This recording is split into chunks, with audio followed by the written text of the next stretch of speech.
Hey, well, welcome back to Biblical Anthropology, SYS211. My name is Pastor Jason Huffman, and I'm glad to be with you here for week 2.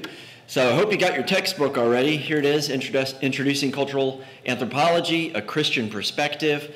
Hope you're able to find it without too much trouble. It's more of a recent publication, so if you had some trouble finding it, make sure you talk to your instructor or send an email. And that way we can help you get a hold of it. But you're going to need this. We want you to read through it. And if you have already completed your first video here, then you should also have finished chapter 1 in your textbook. And so I hope you enjoyed that, just kind of exploring what anthropology is and helping you get a clear concept of where we're going throughout this course. So I'm excited to dive back in and spend another video session with you here today. Today, week 2, we want to talk about the concept of culture. If you have your notes with you and a pen, let's go ahead and jump right in and ask ourselves this question. What is culture? Let me think about it. What is culture? It's a word that you use very often, probably, relatively. You might have a way of conceptualizing what culture is, but maybe you've never attempted to put that into words before. And so let's look at that. Let's look at what is the definition of culture. We would say that one possible definition of culture is, and here's some fill in the blanks for you here, the ideas. So culture has to do with ideas. The ideas, the customs. Not only does culture have to do with ideas, but it also has to do with customs, the way people do things. Ideas, customs, arts. Maybe in your thinking of what does culture mean, you didn't include arts. You know, the different forms and functions and expressions of art within a particular group of people. Very much their culture. And skills. So we have ideas, customs, arts, skills. These are all things that characterize a group of people during a given period of history. And that's important too. Think of the difference in the way that your skills are used today versus, let's say, 100 years ago. We could even go back, let's try 25 years ago. Maybe let's go back 30 years. 30 years ago, the kind of skills that you have today were different from the kind of skills I have today. Maybe you're familiar with this, but I had mad skills with Mario Brothers. Bam, come on, Nintendo. Cartridge goes in, press it down. If it doesn't work, pop it up, blow on it, right? Put it in just a little bit. If you're not in the United States, then you might have no idea what I'm talking about here. But if you are, then you know what I'm talking about. Man, get that game in there, and I could crush any mad skills on the original Nintendo game system. When I watch my 13-year-old son today playing some of these games with the headset and the microphone and all this stuff going on, it's hard for me even to comprehend that what he's watching and what he's playing is actually a video game. It looks so real. Very different expression of culture. Sure, we're both playing video games, but man, the kind of video games I was playing are not the kind of video games that young people are playing here today. A bit different. But however, culture isn't necessarily as easy to define as what we put out there. It's so much broader than that. There's so many other different things. Let's ask ourselves this question. Why aren't all cultures the same? Maybe that question is common sense on the surface, but we could get a little bit deeper into it and ask ourselves. A, culture is difficult to define. They're not all the same because it's difficult to find concrete terms to relate to cultures as a whole. So that's your blank there, concrete terms. Culture is difficult to define in concrete terms. It can be difficult to even clearly set within a defined boundary. Well, this is the boundary of culture, and anything that falls inside of that we can call culture. Anything outside of that is not culture. We're going to look at some different cultures around the world, some that are older, some that are newer, or some that are older but are still around. The way they do things is very different from the way that you and I do things. Would that mean that they don't have culture? No. It just means that their culture is not within a boundary that we might conceive of as being the definition of culture. Also, cultures have significant differences. Significant differences. Even though you and I probably belong to a similar culture, probably most of the people that are watching this will be from an English-speaking culture, have access to some kind of technology that will allow them to play the video or view it online, all of those things, that limits, that reduces the likelihood of differences in our culture. But some cultures are very, very different from one another. And it may be hard for you and I to relate to them because we might be so used to dealing with similar cultures. There are significant differences in what we believe. There are significant differences in how we behave. And there are significant differences in what we value. So when we talk about culture, we have to understand we're going to define it. And we're going to look at the different qualities and elements of it. But it is such a huge, vast concept that it's next to impossible to provide a concrete definition of what all cultures are. Let me give you this thought. If an alien race, some aliens, came to Earth, right, and were to observe the people of the United States, where I'm at right now in the state of Florida, they might conclude that we are all of the same culture, right? If they were to come down and look at Florida, they might think, okay, well, I guess all the people are this way. And even maybe if they zoomed out and they said, okay, we're not going to look just at Florida. If an alien race came to the Earth and just viewed the globe as a whole, they might conclude that the whole Earth is of a similar culture. Because there are similarities at a macro level, at a large level, there are a lot of similarities. But if they decided to come down and spend a day with me in Jacksonville, Florida, here in the United States, and then went to where you are and spent a day with you, and then possibly jogged on over to the other side of the globe in an Asian country and spent a day with them, and maybe went down to the islands and spent a day, they would become very, very aware of how different the qualities and the way in which we live our lives and interact in relationships, even communicate, are from one another. And then they might conclude something very different, that we aren't all of one culture, that really the earth is full of all of these different pockets of different cultures. Because you and I are aware of the significant differences within our cultures. I'm very aware. Just even simply being in the United States, I'm very, very aware, acutely aware of how different where I live, which was kind of the South, is from where I used to live, up in Maryland, around Baltimore and D.C. I lived there for many years, and I've lived in Anchorage, Alaska, and I've lived in Chicago, Illinois, and I've been to many different countries in Europe. And because I've experienced and been exposed to all of those, now I can stand here from this perspective and realize how different my culture is from, let's say, your culture, wherever you're at. I've been to Romania, English speaking for the most part. All the people that I interacted with didn't need an interpreter, but there was still some profound differences in the way that they had and did culture from the way that I do, let alone even going a few states over for where I'm at and going into some of those deep South states like Louisiana or Arkansas. Man, even then you see drastic differences in culture. You could see it in the hospitality of the Southern. You could see it in politics. You could see differences in religion, even in the way people exercise and their nutrition. All of these differences. Well, think about this. Here in our first session with the video here, I encouraged you during the end there to have a little time of discussion. So I have another time of discussion for you here today, and I want you to think about this question. The United States may be very similar to British culture. The United States actually was birthed out of the United Kingdom, so the British culture is very much a part of who we are, but how many differences can you think of? Now that question may be hard if you're not from the United States or you're not familiar with Britain's culture or any of those kind of things, but maybe you can relate that to another two cultures. You know, this one would be the United States and Britain, but maybe two similar cultures. Like in the Middle East, you know, you have the Palestinians and the Israelis. They live very close to one another. Very big differences in their culture. Lots of differences between the two of them. Think about that. How many? Well, let's just use the United States and the British, because that's my example here. How many differences can you think of? Well, I mean, for one, they drive on the wrong side of the road, right? I mean, to them it's the right side of the road. To them, we drive on the wrong side of the road, but that's different. They have weird names for things. You know, I don't know if you kind of know some of their slang or jargon, but a lot of people don't smoke anymore, thank God. But they have an interesting name for cigarettes that I probably shouldn't mention on camera. Different things like that.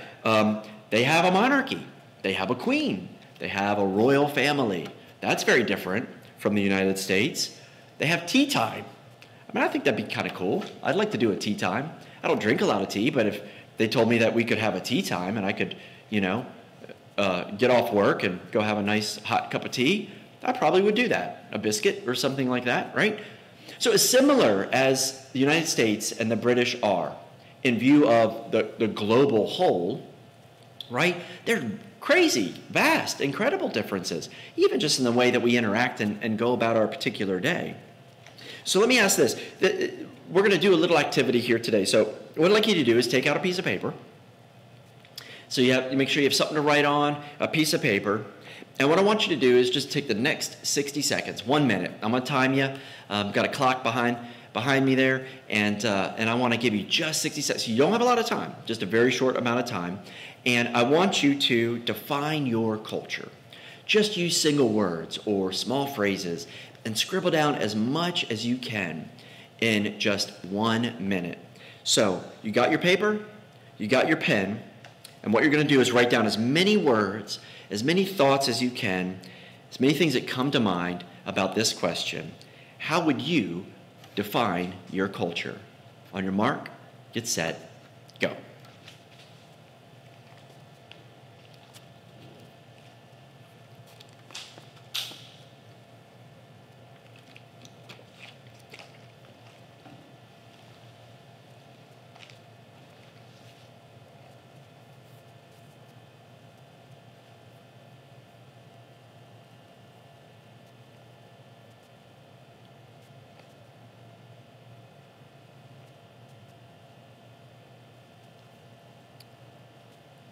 Only 30 seconds left.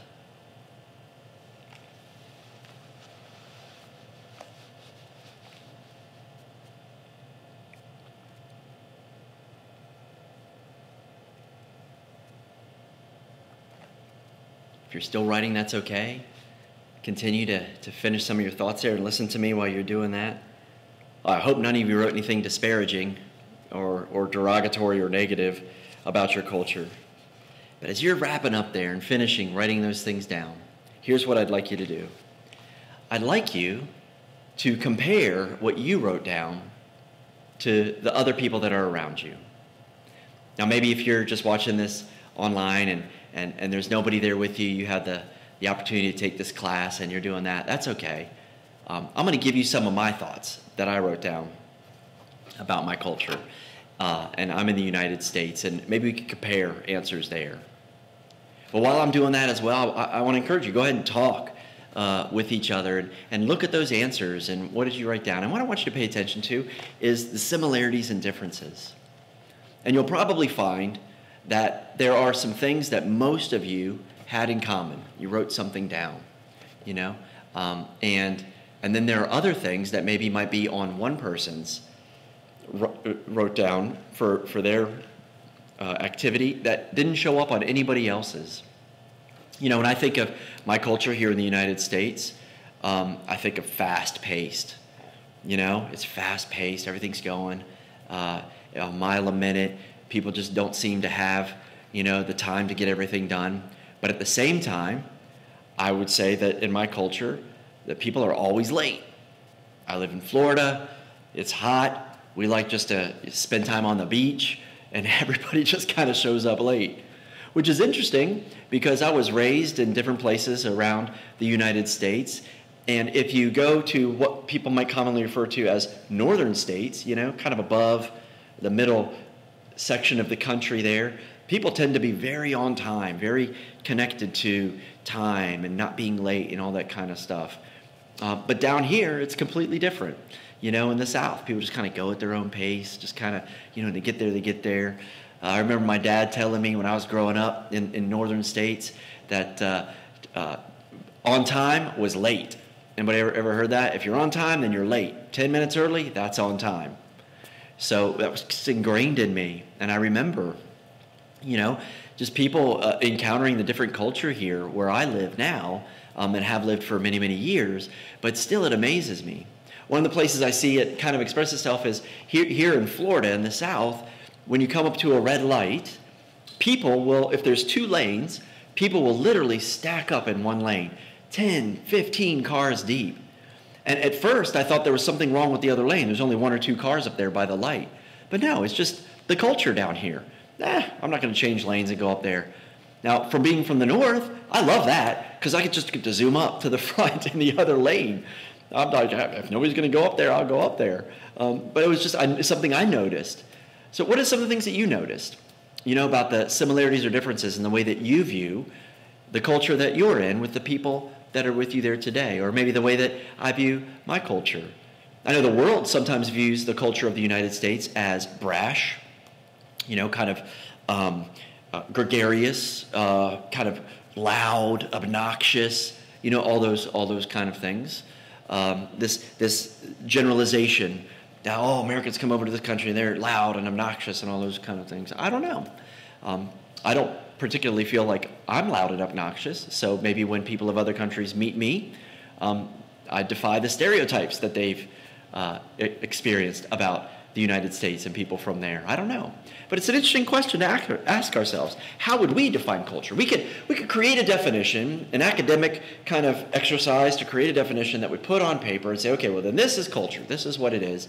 But at the end of the day, how do you define culture? What does culture mean to you? What does it look like for you interacting with your culture? Despite all of the differences and challenges in defining and distinguishing between different cultures, the idea of culture is still one of the best ways to help explain human similarities, that's your blank, and human differences. Culture, it's a great way to look at the differences between human beings on planet Earth, from one area to the next, whether that's within the country that you're in or whether it's polar opposite ends of the world. I was born in Australia. I moved over, I was Australian when I was born. I moved over to the United States. Australia and the United States, very different cultures, radically different things in some ways. And yet comparing those two to, let's say, a culture from the Himalayas, wow, we're very similar compared to that culture. They're radically different from those. So I hope I'm kind of painting a picture of the concept of culture. And as we talk about culture, really kind of setting the groundwork for what we're going to do as we dive into this class. Well, let's look here at what I want to call theories of culture. We're going to introduce, for the first time, some of our theories here that we're going to talk about, give you kind of the background for how anthropological theories of culture have evolved and where we're coming from. Letter A, the concept of culture is relatively new. When you think of the span of human history, thousands and thousands and thousands of years, and this idea, this concept of culture, it really is relatively new. It shows up on a very small part of the timeline that we find ourselves in. Ideas defining culture appear as early as ancient Greek philosophy. So you have men like Plato, Aristotle, others that have talked about culture and touched on the ideas of it. But culture didn't really get a foothold as a concept until the late 19th century. So only a short period of time when you consider the span of human history. During that time, the early 19th century, we find the early explorers of the world returned home, right? You got the Spanish and the English and the French, and they're exploring this great new world, going to see what's out there and bringing back all this information from their journeys, all these stories, these items.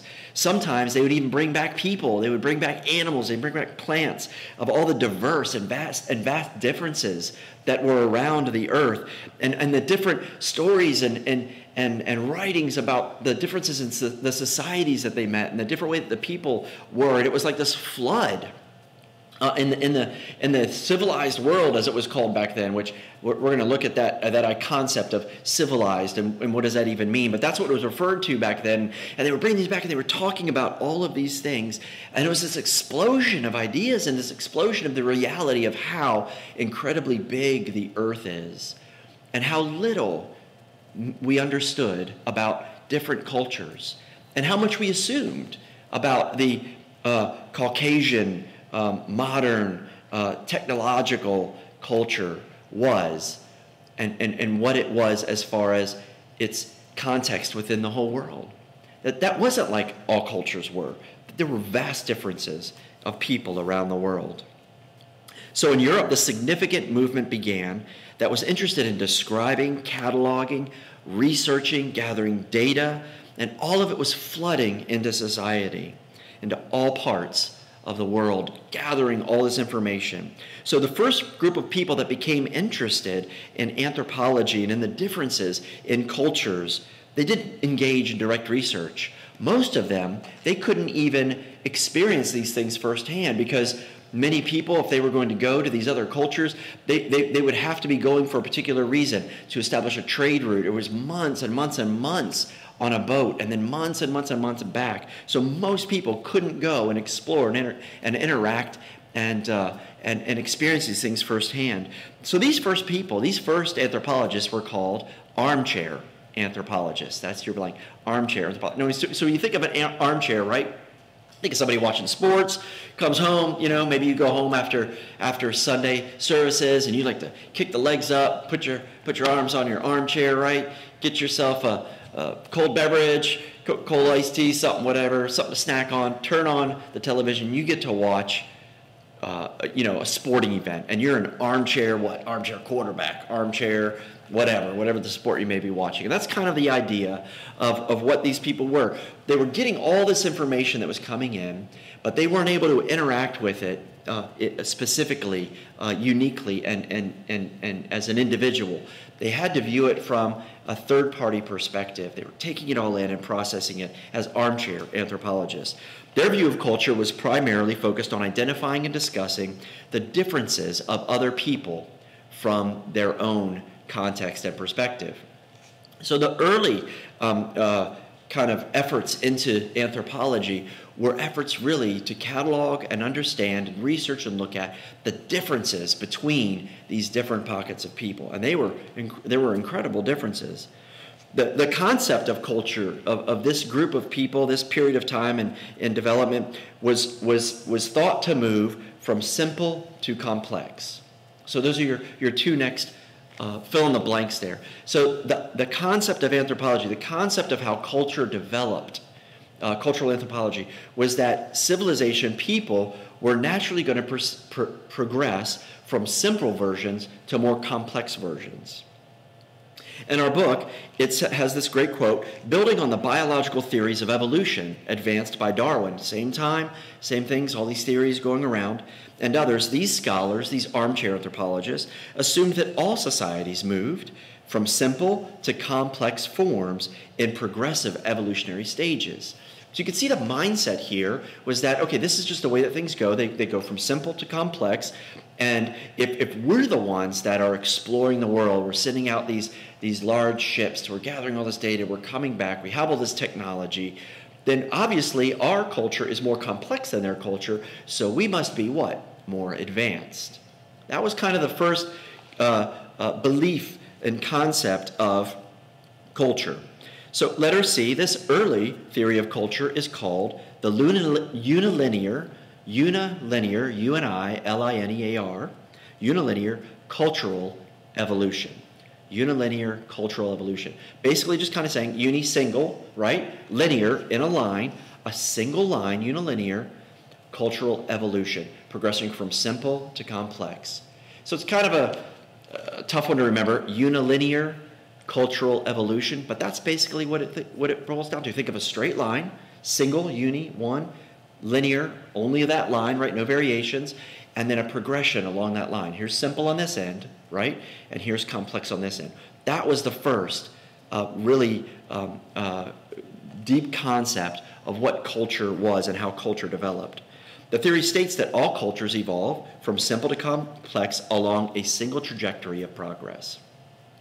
So that produced some challenges when it came to how people conceptualized the world and how people thought of other groups of people and how they interacted with one another and how they did life. Let's go and discuss this next question here for a little bit, and let me ask you this. Using this theory, the unilinear cultural evolution theory, how would you rate the culture of New York City? Okay, so think of New York City in the United States, highly advanced, maybe one of the most advanced cities, largest cities, most progressive cities, most developed cities in the entire world. New York City, boom, right? In comparison, how would you rate the culture of New York, the city, in comparison to the culture of a small Amish community in West Virginia? Think about that. So compare the two in your mind. New York City, massive, to this simple Amish country town in West Virginia. West Virginia is very rural, lots of mountains and undeveloped areas, if you're unfamiliar with that. How would you compare the two? Would you use words like New York is more advanced, New York is more modern, New York is more civilized, New York is better, New York is more polluted, New York has more crime, New York is more busy and complex, the Amish are more simple. You see, how would you categorize those? What would you think about those?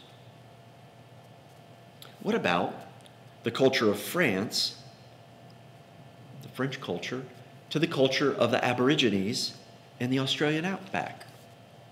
If you're not familiar with those two, of course, the French, ancient culture, amazing when it comes to the arts. And remember, the arts is one of our qualities that we use as a definition within the context of culture, right? Something we look at.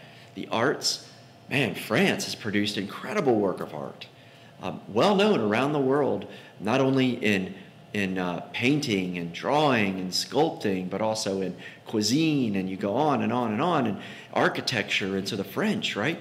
But then you also are comparing that culture with the Aboriginals, the Aboriginal tribes in the Australian outback, where there's very little technology.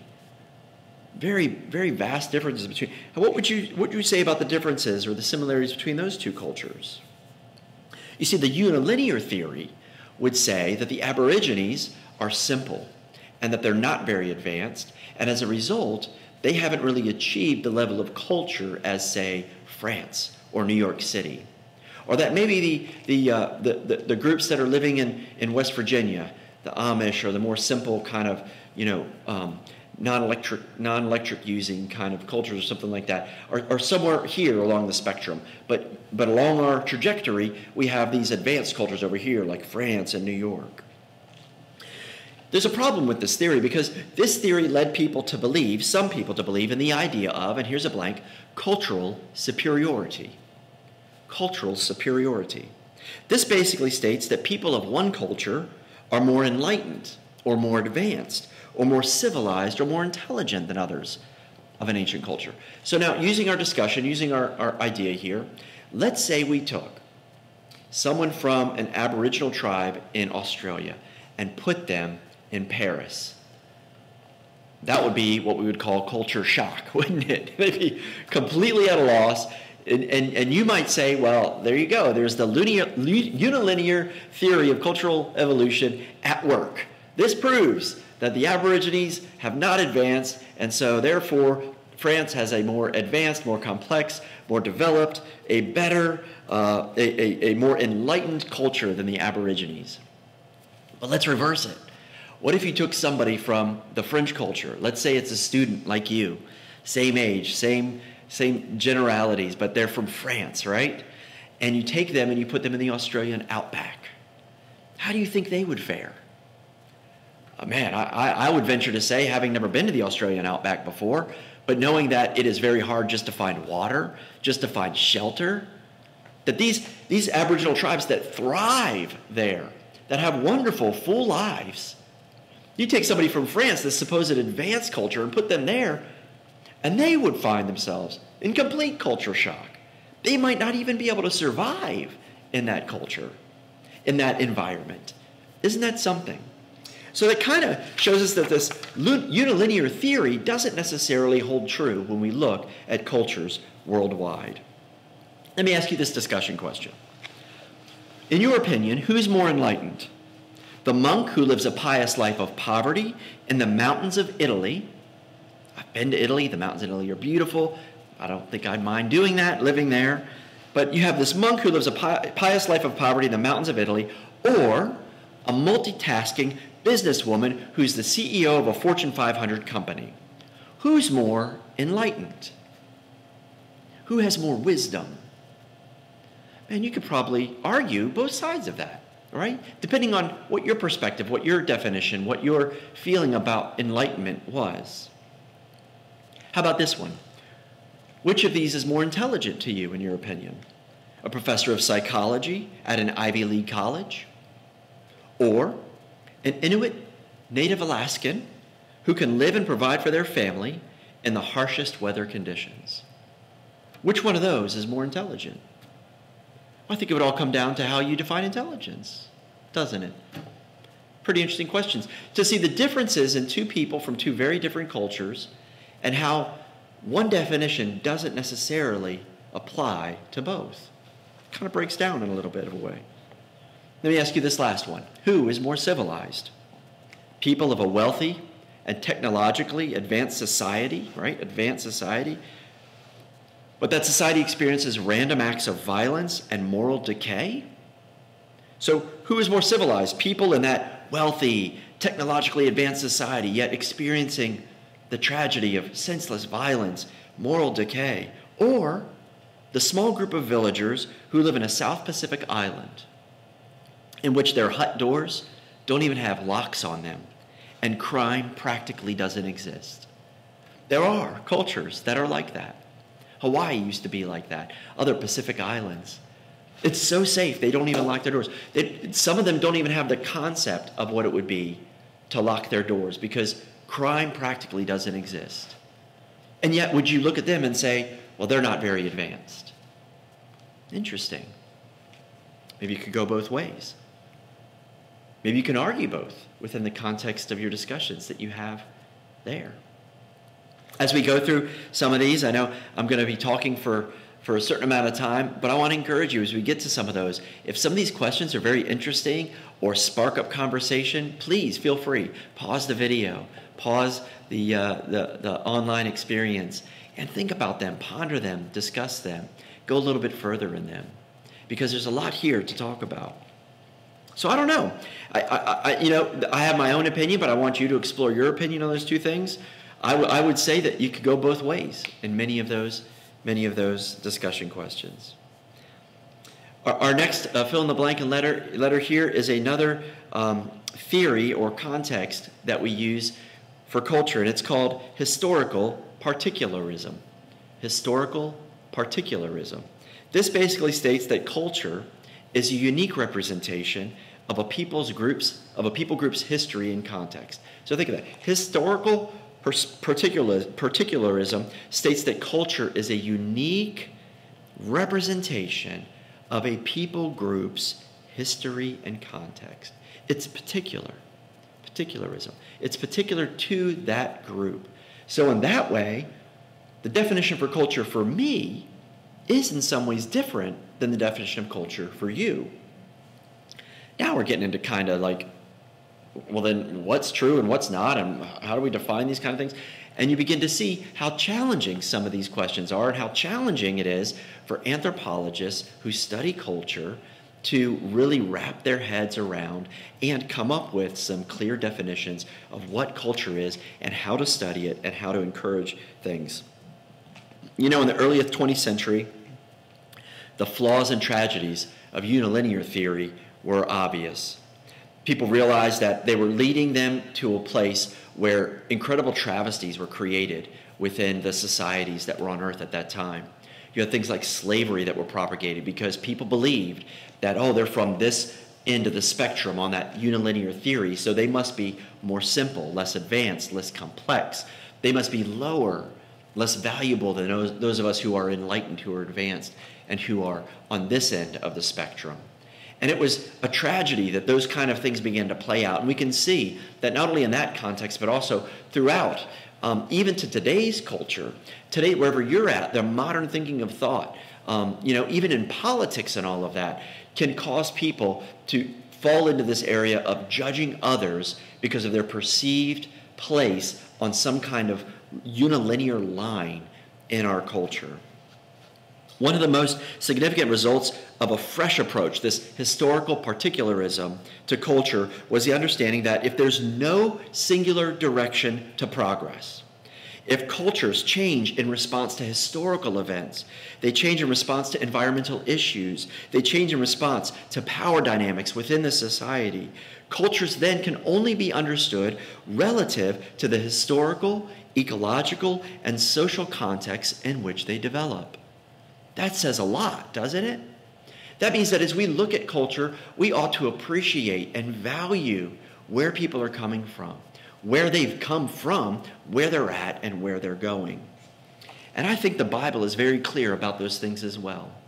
You know, as we explore different cultures in this class, as you begin to conceptualize and think about your culture versus somebody else's culture, or maybe I think about how different it is for me here in the state where I'm at versus another state where somebody else may be at, or another country where somebody else may be at, I have to be careful to watch my heart and make sure that I'm not judgmental in any way, shape, or form, right? Doesn't the Bible say, didn't Jesus say, don't judge, right? Don't judge people, because with the same measure that you use, it will be measured back to you, out of the book of Matthew. So we have to be careful. We want to take an honest look, and we want to say, okay, we're not going to be judgmental, but what we are going to do is we're going to align things with the biblical perspective. And how does this measure up with the Bible? And in doing so, we can look at the way that things are going in a particular culture, maybe in your culture where you're at, maybe in my culture, and we can say, man, this is happening, and this is not the intent that God had when he made men and women and placed them on this earth.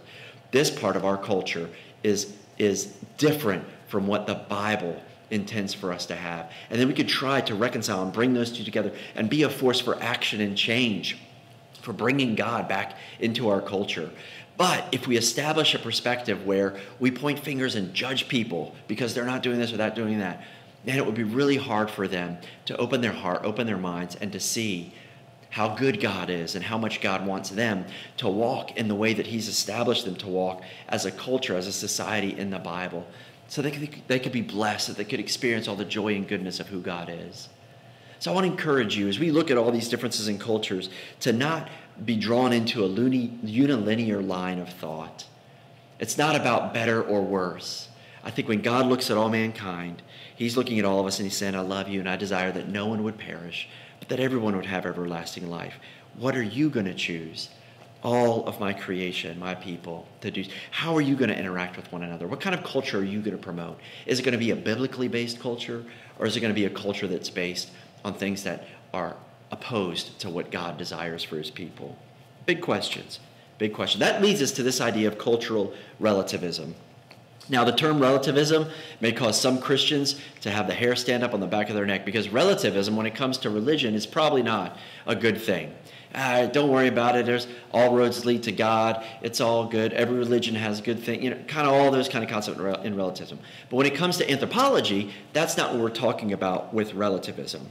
Cultural relativism is the view that cultural practices and beliefs are best understood in relation to their entire, and here's your blank, context. Their entire context.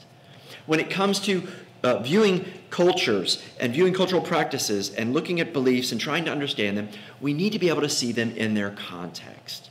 That's very important. Along those lines, letter B, symbols. Symbols are an important part of the context of a culture. If you were asking directions in a U.S. city and the person held up their middle finger, you'd probably think you were in New York. Don't do that. I'm not suggesting you try that, right? Thinking in New York, because the stereotype for New Yorkers is what? They're rude. You know, they're kind of abrasive and all those kind of things. Once again, a generalized stereotype of a culture, right? It's pervasive everywhere. But if they held up your middle finger, that'd be really inappropriate. You might get upset with them and lose your temper because that means something that isn't good. However, in Japan, it's very common for people to use their middle finger when they're pointing or directing people in different ways.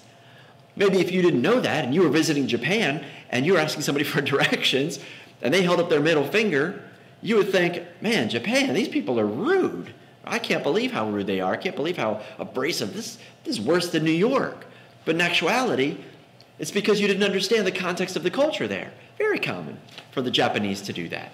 If they tried to come over to New York and share that with somebody, they might get into a fight, heaven forbid. President Nixon, United States president, when he visited Brazil in the 1950s, he greeted the crowd gathered around his plane as he was disembarking from Air Force One, and he used a North American hand gesture for okay, like that. That's what he did. He got off the plane in Brazil, and he's like, yeah, we're good, everything's okay. He didn't realize that in South America, this gesture means something entirely different, and it's completely offensive. So this person didn't understand the differences in culture, and as a result, the symbol, the just hand gesture that he used immediately put people in a position where they were offended by his very presence, simply by not understanding the culture. Think of you maybe going on a mission trip or somewhere in a mission field. Do you have stories of people using hand gestures or words or particular body language or something like that where it was offensive to the people you were around and you didn't know it, or the person you was with didn't really know it? Or maybe you had like an exchange student come over or somebody come over from another country and they did something and you were like, what in the world? And it's perfectly normal for them where they're from, but very, very different from where you're from. So funny. Symbols. Symbols are very, very important when it comes to the context of culture. Letter C, behaviors. Behaviors are an important part of the context of our culture. I mean, think about it. In the United States, it's commonly said, just be fashionably late. Especially if you're in the north, or this kind of things, there's a party or, whatever. In the south here, they're always late. I don't know how fashionable it is, but they're just always late. Just the way it is, you get used to it. We start church at a particular time. We don't start church then. We just actually start some music then because we understand that people aren't going to show up until about 15 minutes later. So technically, internally, with the staff, we know that church really doesn't start until 15 minutes later. But we broadcast it starting here because we just know in our culture, people are always going to be 15 minutes late, no matter what time you set the time. But think about this, the idea of being fashionably late in the United States, right? However, if you were in Germany, modernized culture, right, all those kind of things, it would be considered rude to keep others waiting on you. There's no such thing as fashionably late in that sense. But if you were in Argentina, it would be bad manners to show up on time to a party or to an event. So you have two cultures that are relatively advanced and two totally different ways of looking at these behaviors. You show up late in Germany and it's rude because you're not valuing people's time. You show up on time in Argentina and you're rude. Why would you show up that early? That's inappropriate. It's bad manners. You're supposed to come in a little bit late. It's very interesting in these two different cultures. Have you ever traveled? If maybe you have, I've been over a few times. If you've traveled to the Middle East, very different culture from the West here. But be careful not to use your left hand when you're in that culture. Now, maybe some of you know why, and you're snickering because it's kind of gross. But if you were in the Middle and somebody offered you a gift, don't take it with your left hand. Or you want to shake somebody or shake somebody's hand, or you're eating. Even when you're eating, you don't use your left hand. Why? Because in that culture, they don't have access to some of the, what we would say, luxuries of a Western culture when they use the restroom. And so they use their left hands to take care of different things. And so to them, it represents a hand that's not clean. I hope you're making connections there because I'm not going any further because I don't want to offend somebody. I don't know what culture you're in. But that's totally normal over there to them. It's not weird. It's not disgusting. It's not odd. What is weird is if you would use your left hand in any way, shape, or form to receive gifts or to eat or something like that. That's viewed as bad manners. Engaging in that activity is offensive to them. How different it is for us here in the United States or wherever you're from. Let's talk about this other idea, ethnocentrism. Ethnocentrism. So basically, ethnocentrism is the term that refers to the act of using one's own culture to measure another's. So think of it this way. It typically involves putting one's own culture, that's the ethno, right? That's that idea as the word breaks down. Your own culture at the, here's your fill in the blank, center, centrism, ethnocentrism. So it's putting your own culture at the center of interpretation. And usually, typically, this involves devaluing the other culture. So sometimes what happens is the way that we perceive our culture is very ethnocentric. And so when we look at other people's cultures, we're viewing it through the bias of our own personal culture. We're being ethnocentric. And in doing so, if we're not careful, we can look at the other culture and devalue it. Think of it as less, or because it's different, it's not as good, or this, that, or the other. We're using our own culture at the center. And we have to be careful that we don't do this. Unfortunately, it's a common way in which people view the world around them, this ethnocentric kind of perspective. And it's easy to slip for anybody into the belief that your ways, or what you believe is important, or what you believe is superior to others and their beliefs and ways. And that's oftentimes just simply not true. It's just the ethnocentric way that we may be seeing it. Being able for you and I to identify ethnocentric tendencies in ourselves is the first step towards working to minimize the effects of ethnocentrism. Have you ever traveled abroad and discovered that the people of a country you're visiting have a preconceived expectation of how you live or how you will behave? I mentioned it earlier and at different times. You know, you tell somebody you're from New York, they think you're going to be abrasive. If they tell you you're from the South, they're going to think you're going to be late, or you're just going to be super laid back. If they tell you that they're from Denver, you think they smoke whatever. If they tell you, you know what I'm saying? So we have all these kind of ideas and these generalities about how, preconceived notions about how people would be expected to behave. In France, it's commonly thought by some that all people from the U.S. are rude and obnoxious. Now, that statement in and of itself is an ethnocentric statement because I'm generalizing how French people believe, and I haven't met every single French person. I don't know what all their perspectives are. But for the sake of discussion here, whereas in the U.S., some people might be quick to judge the French as being stuck up and having poor hygiene. Once again, another ethnocentric generalities.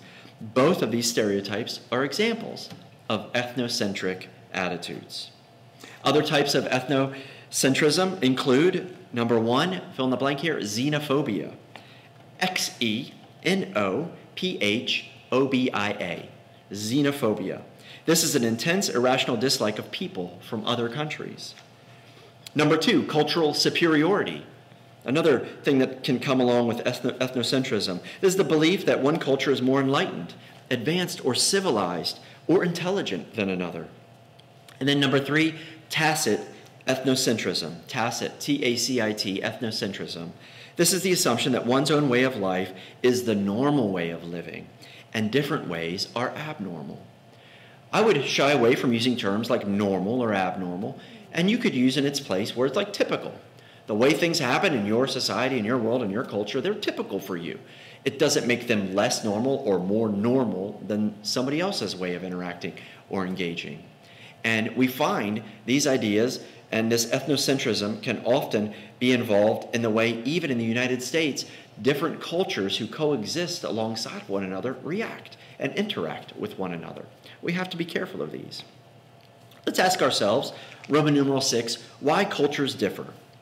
Well, letter A is one of the reasons why cultures differ is because of ecological determinism. Ecological determinism. This basically says that cultures reflect their physical environment. Ecological, right? Ecology, that makes sense. Determinism, and they're tailored to the condition in which people live.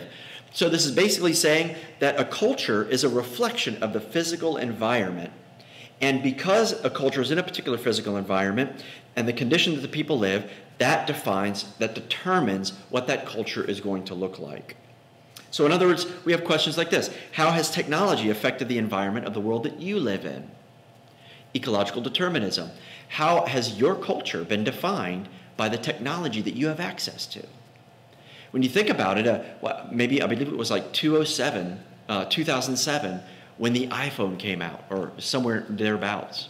Well, at the time of this taping, it's only 2018. So the iPhone is only about 10 or 11 years old.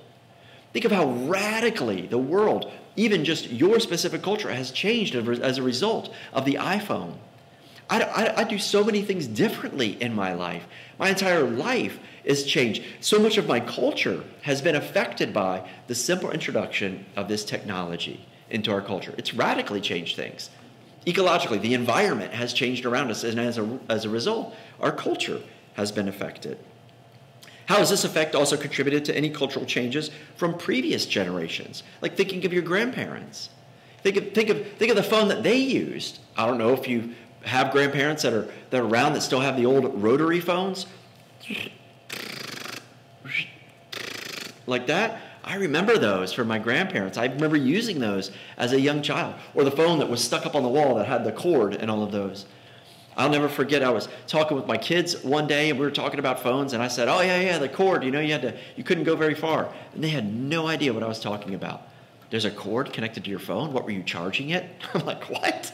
No, I wasn't charging it. You didn't have to charge the phone. It just hung on the wall. When you needed to call somebody, you picked it up. And they're like, what? Why would you have to hang your phone on a wall? My kids were completely removed from that. Think of how that affected and changed our culture.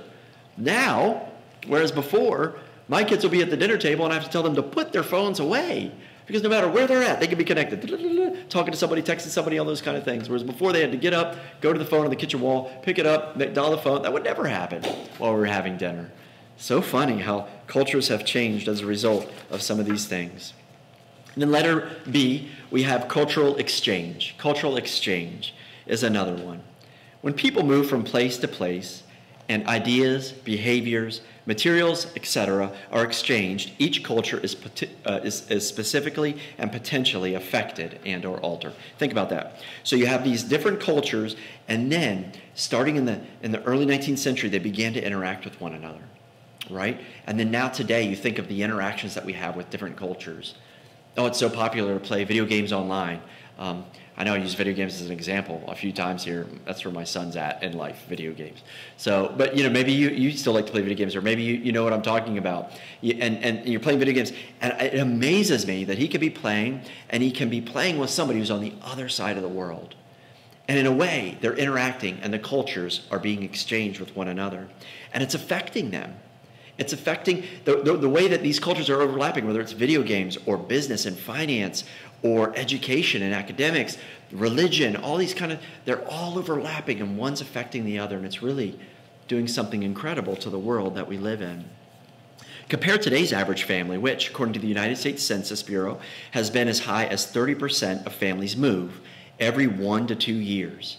So think of that. 3 out of every 10 families are moving every 1 to 2 years, with the family that lived in the 1800s that may have never moved once in their entire life, or if they did move, it was no more than 1, 2, or 3 times their entire life, let alone it's common within 30 to 40% of families to move every 1 or 2 years. How many times have you moved? I know for me and my family, my dad was a pastor, so we moved around to planting different churches. My dad was in the military, so before he was a pastor, we moved around to different places as a military. I've moved a ton as an adult, so I think of all the ways that I've experienced cultural exchange and being in different places and simply moved. How is that affecting our culture as a whole? Very interesting question. How would the likelihood of a family to relocate affect cultural exchange? I think it would have a profound effect on that. Constantly being exposed to different cultures, assimilating and offering different things. Has technology's abilities to connect cultures worldwide had an effect on cultural exchange? I think it's had a profound effect. Now, ask yourself this: has the effect been positive or negative? The advancing, the speed of technology's advancement and where we're at today, and how that has enabled cultures globally to exchange ideas and behaviors and things with one another. It's had a profound effect. You might be able to argue that it's had negative effect and that it's had positive effect. Maybe some of both. Maybe, depending on your perspective, all of one or the other. I don't know. That's an interesting thought, how that's affected it. And then finally, letter C, another one is internal change. Cultures can change as a result of internal factors, such as negative things like disease, war, or positive things like new technology or education. So things that can happen within a society can affect and change the culture. Obviously, a war would have a profound effect on a culture. It would change it dramatically. You think of the World War II culture and how it shifted dramatically to production, and the men went off to war and the women entered in to the industrial production of all of these mass production of weapons and different things like that. Vast, radical changes in culture. And then after the war, so many had died that the culture was radically changed as a result of the effects of the war.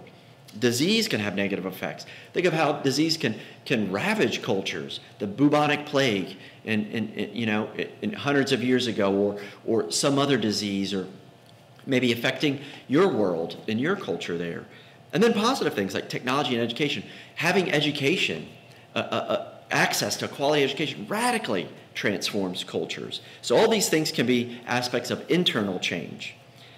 If you think of your own personal family as a subculture within the culture of where you live, can you identify any internal changes that have caused a change in your family culture? Think about that. What changes in your culture, or maybe what changes within your family, have had an effect on the way that you experience or interact with the relationships and the people that you're connected to within your culture? Probably been quite a few things, both positive and negative. Let's look, as we get ready to close out this video here today, at some of the characteristics of culture. I'm just going to go through because there's quite a few here, and by no means is this an exhaustive list of all the characteristics of a culture. But as I go through and you fill in the blanks, just kind of log them in the back of your brain, and maybe one or two are going to jump out here, are going to be really interesting. And as you engage in your reading this week and write out your reading response, maybe some of these will kind of filter their way in to that writing that you're going to do there. But characteristics of culture. Number one, cultural universals. Universals is your fill in the blank. Although cultures may vary greatly, and we've talked about some of the differences in them, some examples from one to another, but there are some things that are common to nearly every culture.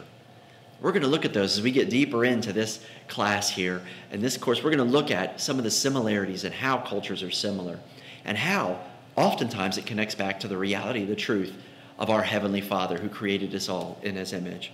Cultural universals is the first one. Number two, communication. Man, it's a characteristic of culture. Every culture has a distinct way of speaking, including body language, gestures, symbols, all those kind of things. And this communication is used to describe the world and to transfer information from one to another and from one generation to the next. Communication is a characteristic of culture. Letter C, ethical and justice system. Ethical and justice system. This is a characteristic of nearly every culture. They all have rules about lying, about murder, about stealing, about codes of behavior. Something very similar with all cultures. Defined ways of rewarding or punishing behavior. Even though those ways may vary vastly from one culture to another, those things exist as a characteristic of cultures. Letter D, rights and responsibilities. Rights and responsibilities. Every culture has concepts of what are appropriate behaviors for people of different ages and genders, including division of labor. This is true of culture. Letter E, religion and ideology. Religion and ideology. Every culture has distinct concepts of the supernatural. Every culture. They may vary vastly, but they have distinct concepts of them, as well as ideological, political, and economic beliefs. Letter F, personal expression.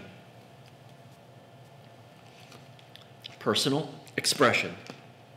This is clothing, decoration. Every culture has a distinctive way of expressing themselves through body decoration, clothing, and other forms of quote-unquote style. Man, and it's changed, hasn't it? What I used to wear as a young person is very different from what young people are wearing today.